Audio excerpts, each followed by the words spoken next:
Fenton Aluk shall provide public relations services, including but not limited to distributing information to and briefing journalists, placing articles and broadcasts, arranging interviews with representatives or supporters of PTI, advising on social media efforts, and other such public relations services.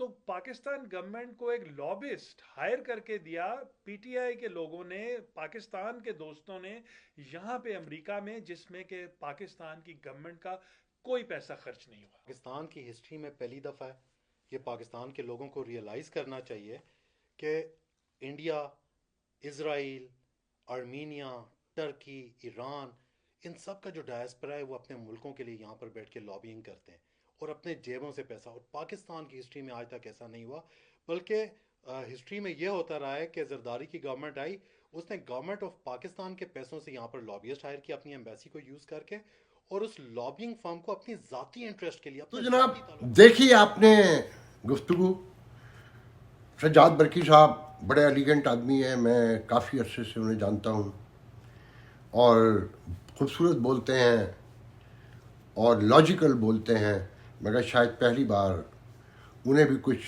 Confusion ہے lobbying کے حوالے سے کہ lobbying اصل میں ہوتی کیا ہے۔ یہ ایک بہت دلچسپ بات ہے اور ایک قانونی بات بھی ہے جو میں نے وکیلوں سے بھی مشورہ کیا ہے، میں نے اسے پڑھ کر بھی دیکھا ہے۔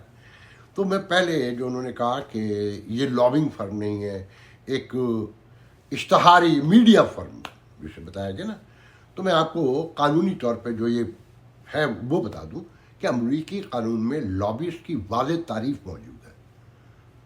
اپنی رائے دینا یا لکھنا لابنگ نہیں ہے، کسی سے پیسے لے کر اس کی وکالت کرنا لابنگ ہے۔ غیر ملکیوں کی لابنگ کے لیے رجسٹر کرنا ہوتا ہے، جو ان لوگوں نے کی ہوئی ہے۔ انہوں نے جو لابسٹ رجسٹر کیا ہے وہ خود اپنے فارم میں لکھ رہا ہے کہ میں پی ٹی آئی پاکستان کی ہدایت پر کام کروں گا، اور یا P T I U S A, یہاں مجھے تھوڑا سا کنفیوژن ہے، مگر یہ ذہن میں رکھیں کہ P T I U S A کس کے ایجنڈے کو آگے لے کر آئے گی، ان کا اپنا ایجنڈا ہے۔ سجاد برقی صاحب اپنے جو بروکریج کا بزنس ہے، جو ریئل اسٹیٹ کا بزنس ہے، اسے کوئی پروموٹ کریں گے، یا یہ کوئی ایسی آئیڈینٹی ہے جو اس کا تحریک انصاف پاکستان سے کوئی بالکل الگ تعلق ہے۔ اس کو اور واضح کرتے ہیں کہ مثال کے طور پر آپ اپنی رائے دیتے ہیں اور لکھتے بھی ہیں، ممکن ہے یہ رائے صدر بائیڈن کی سوچ کو بھی متاثر کر ڈالے۔ جیسے کہ میں ایک صحافی ہوں، لابیسٹ نہیں کہلا سکتا، کیونکہ میں کسی سے پیسے لے کر اس کی وکالت نہیں کر رہا۔ اسی طرح کوئی پروفیسر یا دانشور کتنا ہی بااثر کیوں نہ ہو جائے، اپنی رائے کا اظہار کرنے پہ لابیسٹ نہیں کہلا سکتا۔ مگر جب ایک کمپنی کہیں جا کر اپنا اثر و رسوخ استعمال کرے گی تو وہاں پیسہ بھی چلے گا نا، وہی لابنگ ہے۔ آپ کی مرضی کا جب میٹیریل پبلش ہوگا، ٹیلی کاسٹ ہوگا، تو وہ کس زمرے میں آئے گا، اب آپ لوگ خود فیصلہ کر لیں۔ ایف بی آئی اور جسٹس ڈپارٹمنٹ ہم ہر امریکی شہری اور یہاں مقیم ہر فرد کی آمدنی پر بھی نظر رکھتے ہیں تاکہ درپردہ لابنگ نہ کر رہا ہو کوئی۔ ڈاکٹر نبی فائی کے کیس سے جو لوگ واقف ہیں، نہیں ہے تو گوگل کر کے پڑھ لیں تو اسے سمجھنے میں مزید آسانی پیدا ہو سکتی ہے۔ اور یہ سجاد برقی کا کہنا کہ یہاں پالیسی کی نفی کرنا عین جمہوری ہے، اس پر میں بعد میں آؤں گا۔ جہاں تک انہوں نے کہا کہ پی ٹی آئی امریکہ کے خرچے پر حکومت پاکستان کو بھی یہی خدمات فراہم کی گئیں، تو یہ حکومت پاکستان جواب دے گی کہ کیا ایک سیاسی جماعت حکومت پاکستان کے لیے اپنے پیسوں پہ لابیسٹ فراہم کر سکتی ہے۔ پھر سجاد برقی اور عاطف خان کا کہنا کہ نیلسن منڈیلا افریقی کانگریس سے لے کر مختلف، یہاں تک کہ ہیومن واچ تک، مختلف تنظیموں اور جماعتوں نے امریکہ میں لابنگ کی ہے۔ تو جناب آپ نے امریکی غلامی سے نکلنا ہے، امریکہ کو اپنے ملک سے نکالنا ہے، اس کی ذہنی غلامی سے دور رہنا ہے، تو اس کی جب سازشوں سے بچنا ہے تو یہاں لابنگ کا مطلب بتا دیں خان صاحب، یا سجاد برقی صاحب بتا دیں۔ اگر آپ سب نے یوم آزادی کے موقع پر لاہور میں خان صاحب کی تقریر سنی ہو تو پھر اس کی روشنی میں سوچیں ذہنی غلامی کی یہ کون سی سٹیج ہے، امریکن کو آخر بتانا کیا ہے؟ کیا امریکہ سے آپ کا کوئی لینا دینا باقی بچا ہے؟ اور آپ یہاں اس فرم کے ذریعے یہاں کے میڈیا میں کیا شائع کروانا چاہتے ہیں وہ تو بتائیے. ایجنڈا کیا ہے؟ کیا یہ بتائیں گے کہ ہماری پارٹی مغربی تہذیب کے غلبے کے خلاف جہاد کر رہی ہے؟ امریکی حکومتیں ہمارے جیسے ملک میں سازشیں کر کے حکومتیں گراتی ہیں. ہمارے ملک سے ڈرون بھیج کر افغانستان میں احمد زہواری کو مرواتی ہیں. اسامہ کو مارنے کے لیے ہمارے یہاں فوجی آپریشن کروائے جاتے ہیں اور امریکی فوجی براہ راست آتے ہیں. ہمارے 80,000 لوگ مارے گئے. پہلے مجھے بلا کر دوسرا ورلڈ کپ دیا، پھر میری حکومت گرانے کے لیے اپوزیشن کو خرید لیا اور وہ عدم اعتماد پیش کروا دی جس کی میں روز دعائیں مانگتا تھا، اور جب وہ پیش کر دی گئی تو میں نے 2 رکعت نفل بھی پڑھی. یہ میٹیریل آپ شائع کروانا چاہتے ہیں؟ ورلڈ بینک معاہدہ مجھ سے کرتا ہے مگر پیسے شہباز شریف کو ریلیز کرتا ہے. میں امریکہ کے خلاف نہیں ہوں مگر امریکہ استعمار ہے، دوسرے ملکوں کے خلاف سازشیں کرتا ہے، دہشت گردی کی جنگیں لڑتا ہے. آپ امریکی عوام اپنی حکومتوں اور اسٹیبلشمنٹ کے خلاف کھڑے ہو جائیں، ورنہ آپ بھی جانور ہے کہ جو حق کے ساتھ نہیں کھڑا ہوتا وہ جانور ہوتا ہے. اور آپ اس پر خان صاحب سے یا پی ٹی آئی کی لوکل ٹیم سے کسی وقت بھی امریکن بیٹھ کر مناظرہ کر سکتے ہیں. تو جناب یہ باتیں بڑی غور طلب ہیں کہ خان صاحب یہاں کیا شائع کروانا چاہتے ہیں. اور اس سے پہلے جیسا کہ الزام لگایا کہ آصف زرداری نے یوز کیا، وہ ہمیں تو نہیں نظر آیا. پھر ایک موقع پر سجاد برقی نے کہا امریکہ میں رہ کر امریکن پالیسیوں کی مخالفت کرنا عین جمہوری ہے. مان لیتے ہیں بالکل ہے، میں بہت سی باتوں سے اختلاف رکھتا ہوں امریکہ کی پالیسیوں سے، مگر پالیسی کون سی؟ برقی صاحب نے یہ نہیں بتایا کہ بلنکن یا ٹرمپ کے سیکرٹری فارن افیئر پومپیو نے کب اعلان کیا تھا کہ وہ سازش کر کے خان حکومت گرانے کی تیاری کر رہے ہیں، یا کب اسد مجید کے سائفر کو امریکہ نے انڈورس کر دیا جس کی آپ مخالفت کی ترغیب دے رہے ہیں. کہ پالیسی ہمیشہ اناؤنسڈ ہوتی ہے، بیان کی جاتی ہے.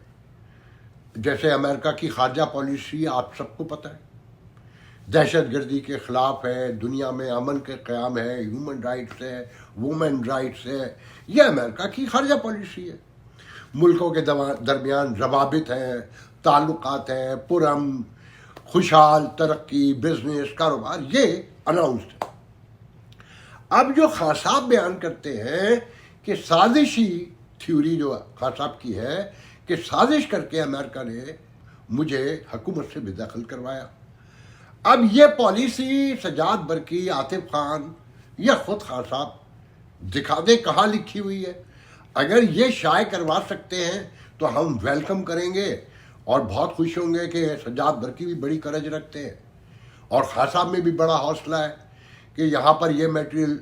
اچھا، جو میں سمجھتا ہوں کہ یہ شائع کرانے کے لیے $25,000 مہینہ دینے کی ضرورت ہی نہیں ہے. ماشاءاللہ سے new York time, Washington post, Bloomberg اور LA ٹائم سے لے کے شکاگو ٹریبیون اور ٹائم میگزین، کون سا میڈیا ہے یا الیکٹرانک میڈیا ہے جہاں خان صاحب کی فینیٹکزم، طالبانائزیشن یہ سارا شائع نہیں ہو رہا. یا سجاد برقی یہ بتائیں کہ جو KPK میں طالبان آ چکے ہیں اور مذاکرات خان صاحب کے دور میں شروع ہوئے اور یہ طے ہو گیا کہ انہیں کچھ علاقے واپس کیے جائیں گے، جو اناؤنس بھی نہیں کیا جا رہا، بتایا بھی نہیں جا رہا، الٹا خان صاحب جو ہے نا اوپر سے آ رہے ہیں کہ جی ہمارے لوگوں پر طالبان کو نافذ کیا جا رہا ہے. جبکہ طالبان جو امریکہ کے خلاف ہیں، جو کہتے ہیں کہ جو امریکہ سے کولیبریٹ کرے گا ہم ان کے خلاف ہیں. تو ہم تو خود آزاد، خود مختار، مطلب امریکہ کے خلاف جنگ لڑ رہے ہیں، مغربی تہذیب کے خلاف لڑ رہے ہیں. اگر یہ سب کچھ شائع کرانا ہے تو بلا شبہ یہ فرم بڑے کام آئے گی اور پاکستان کی بہت اعلیٰ پیمانے پر خدمت ہوگی. میں اپنے ناظرین کو سجاد برقی کا، میں عاطف خان کو بالکل نہیں جانتا، میں سجاد برقی کا تھوڑا سا تعارف کرا دوں. یہ سوشو پولیٹیکل ایکٹیوسٹ ہیں، بیسکلی سوشو ایکٹیوسٹ ہیں. پولیٹیکل ایکٹیوسٹ تو خان صاحب کی دوستی، تعلقات. اچھا، پھر خان صاحب کی چندہ مہم کے اب تقریباً ہیڈ یہی کرتے ہیں ہر طرف سے، اور انہی کے ہاتھ میں ہے سارا کچھ. مگر ان کا جو سوشو ایکٹیو رول ہے وہ بتا دوں کہ یہاں ایک بہت بڑی تنظیم ہوا کرتی تھی، PAGH کہلاتی ہے، Pakistani greater Houston society, some thing like that, PAGH. یہ ہے تو 70s سے، مگر mid 80s میں تھوڑی ایکٹیو ہوئی. اور سجاد برقی کا گروپ پہلے اس میں جو جہاں تک مجھے یاد پڑتا ہے کہ زبیر ان کے گروپ سے تعلق رکھتے ہیں، میرے بہت اچھے، میری ہائی ہیلو ہے ان سے، وہ صدر بنے. پھر اس کے بعد ڈاکٹر اشرف عباسی جو اعظم سواتی کے برادر ان لا ہیں، وہ پریزیڈنٹ بنے. پھر سجاد برقی بنے. پھر اس کے بعد صبا خاتون تھی یا پینسلوینیا میں، وہ اس گروپ کی سپورٹ سے پریزیڈنٹ بنی. اور پھر اس کے بعد بیچ میں لارا گل فراز بھی رہے، کیونکہ صبا جو ہے انہوں نے سجاد برقی کی پالیسی ٹو کرنے سے انکار کر دیا تھا. جیسے خان صاحب نے آرمی اسٹیبلشمنٹ کی پالیسی ٹو کرنے سے انکار کیا تو انہیں تحریک عدم اعتماد سے نکالا گیا، مگر صبا نے خود استعفیٰ دے دیا. پہلے تو کہا کہ میں استعفیٰ دوں گی، پھر وہ انکار کرتی رہی، وہ ایک لمبی کہانی ہے. اور اس کے بعد جب الیکشن ہوا تو یقین تھا، جیسے خان صاحب کو یقین تھا نا کہ تحریک عدم اعتماد کبھی ناکام نہیں ہو سکتی اور ایجنسیاں فون کریں گی، سب ان کے ساتھ رہیں گے، تو سجاد برقی کو بھی یقین کامل تھا کہ یہ ان کے خلاف جو دوسرا گروپ ہے، بہت نون، MJ خان کہلاتے ہیں، مسعود جاوید خان یہاں سے کونسلر بھی رہے ہیں. اس وقت یہ سجاد برقی گروپ الزام لگاتا تھا کہ ان کا تعلق MKM سے، اور یہ بڑے آرام سے ہرا لیں گے، میں آئی وٹنس ہوں. مگر ان کے جو کینڈیڈیٹ تھے، اللہ انہیں جنت نصیب کرے، ہمارے دوست تھے سرور نقوی صاحب، ناسا میں وہ ایک سینئر پوسٹ پہ کام کرتے تھے، انجینئر تھے میرے خیال میں. وہ سجاد برقی گروپ کی طرف سے کھڑے ہوئے، وہ ہار گئے. جب وہ ہار گئے تو سجاد برقی گروپ نے وہ الیکشن تسلیم کرنے سے انکار کر دیا، اور اس کے بعد اس تنظیم سے ہمیشہ کے لیے غائب ہو گئے. اس کے بعد انہوں نے ایک اپنی تنظیم بنائی. پھر اسی تنظیم میں ناراضگی پیدا ہوئی تو ڈاکٹر اشرف عباسی نے اپنی ایک تنظیم بنائی. مطلب خان صاحب اور سجاد برقی کا مزاج آپس میں بہت ملتا جلتا ہے کہ یا تو اقتدار ہمارے پاس ہوگا ورنہ نہیں ہوگا. تو اس کے بعد سے وہ PAGH ایک لمبا قصہ ہے، میں پہلے اس پہ بڑے ویڈیو کر چکا ہوں، اور آنے والے دنوں میں جو نئی وہاں کہانی ہے، جو آنیاں جانیاں ہیں، میں اس پہ انشاءاللہ جلد ہی ودن 10 days ایک ویڈیو کروں گا جو امریکن پاکستانیوں کے لیے بہت معلوماتی ہوگا. تو یہ جو ہمارے دوست سجاد برقی ہیں، ہمارے شناسا دوست تو نہیں ہیں، بہت ایلیگنٹ آدمی ہے، مگر پولیٹیکل پیشنس اور نظم و ضبط جسے کہتے ہیں، جو ڈیموکریسی کی بیوٹی ہے، جو اس کی نارمس ہیں، جو اس کی اخلاقیات ہیں، جو اس کی ایجوکیشن ہے، وہ مجھے نہیں نظر آتی. اور یہ چیزیں خان صاحب میں اور برقی صاحب میں، اور آپ PTI کے بہت سارے ورکروں میں، بہت سارے رہنماؤں میں آپ کو نظر آئے گی. جیسے شاہ محمود قریشی کہ وزارت خارجہ سے پیپلز پارٹی نے ہٹایا، دوسری وزارت دینے کی کوشش کی تو انہوں نے کہا کہ نہیں لوں گا تو وزارت خارجہ لوں گا. آپ سب کو معلوم ہے پھر انہوں نے 30 سال سے جو پیپلز پارٹی میں تھے وہ پارٹی چھوڑ دی. تو دیکھیں خان صاحب کی تقریر پہ ہم گفتگو کل کریں گے. آج یہ ویڈیو آلریڈی لمبا ہو گیا، انشاءاللہ آپ سے کل دوسرے ویڈیو میں گفتگو کی. اللہ حافظ.